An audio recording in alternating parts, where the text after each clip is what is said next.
discuss about Clausius-Clapeyron equation. So it relates the change in the boiling point or the freezing point of a substance with increasing pressure. So it interrelates the boiling point change or freezing point change of a for any substance that is increment in pressure. So this is our Clausius-Clapeyron equation statement. So equation is given as, so dP upon dt is equals to L upon T into V2 minus V1. So this is our Clausius-Clapeyron equation. So dP means it is a change in pressure with respect to the temperature. dt is equal to L, where L is a latent heat. So we know that latent heat, the heat required to convert a solid into a liquid or a vapor, or a liquid into a vapor without change of temperature, is known as latent heat. The latent heat is the heat required to convert a solid into a liquid or vapor, or a liquid into a vapor without change of temperature, is nothing but our latent heat. So here V2 is our volume of liquid and V1 is our volume of V2 is our volume of vapor and V1 is our volume of liquid. So now consider pressure and volume axis graph here, that is pressure and volume axis graph.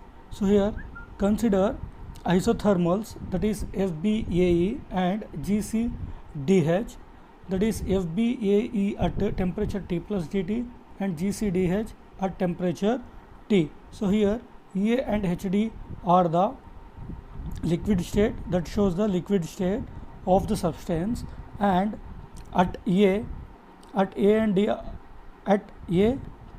D the substance is purely in the liquid state. From A to B or D to C, from A to B or D to C, the substance is in the transition from the liquid to the gaseous state and vice versa. That is from AB, here AB and DC are the mixture of, that is both vapor and, that is liquid and vapor, and vice versa. At B and C the substance is purely in the gaseous state.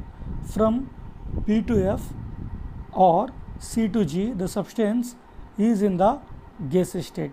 Join A to D and B to C by dotted lines.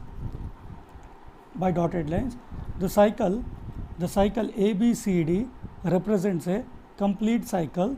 The cycle ABCD represents a complete cycle, and Carnot's theorem can be applied here. Suppose the volume at a point A is V1 and temperature is T plus dt.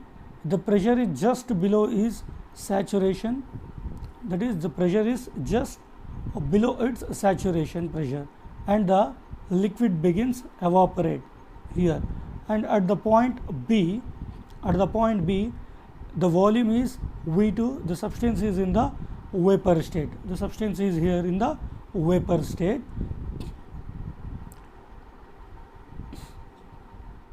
Suppose the mass of the liquid at B is 1 gram. Suppose the mass of the liquid is B at 1 gram.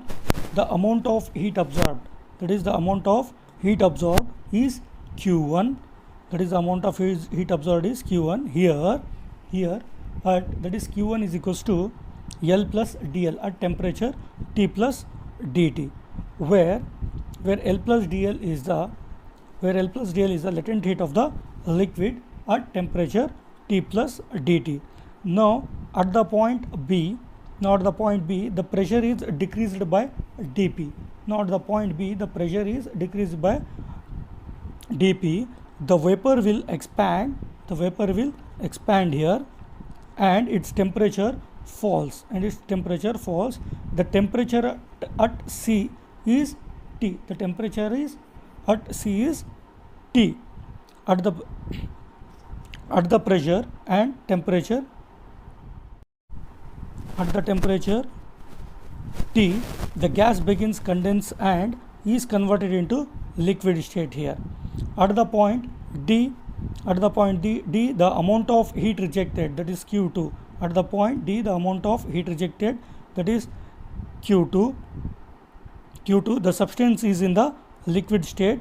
From C to D, the amount of heat rejected is given out is, that is Q2. at temperature T is L, where L is a latent heat at temperature T, where L is a latent heat at temperature T, where L is a latent heat at temperature T. Now, by increasing the pressure a little, that is the original point A is restored here. The cycle ABCDA is completely reversible.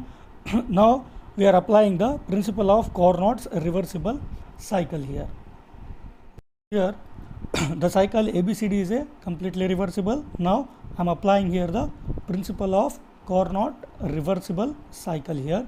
So we know that from the principle of reversible cycle, this Carnot reversible cycle, Q1 upon T1 is equals to Q2 upon T2, or so this can be written as, that is Q1 upon Q2, that is the amount of heat absorbed by the system to the amount of heat rejected, is equals to T1 upon T2. So now I am adding and subtracting, that is plus 1 and minus 1 at the LHS side, that is plus 1 and minus 1. So now I am transferring this plus 1 from here at the RHS side.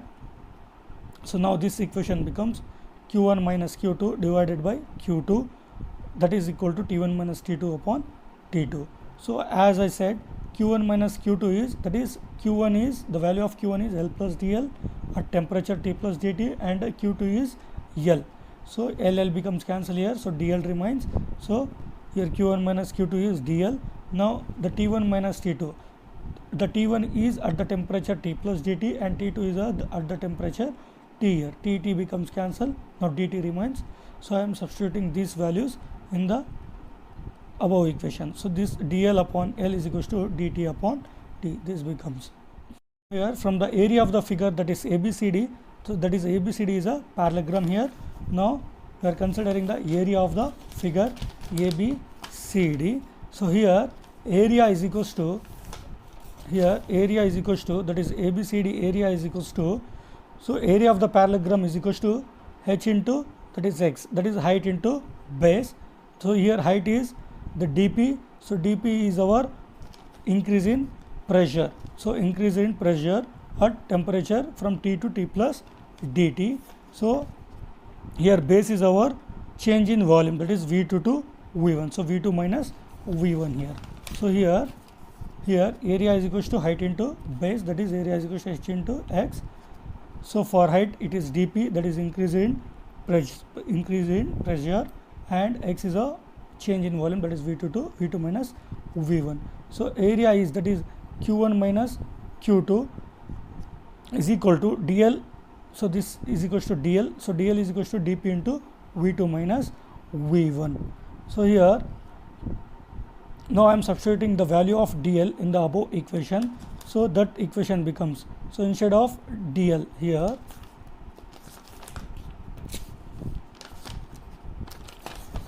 DL upon L is there. So instead of DL I am substituting the value. So that is dP into V2 minus V1 upon L is equals to dt upon T.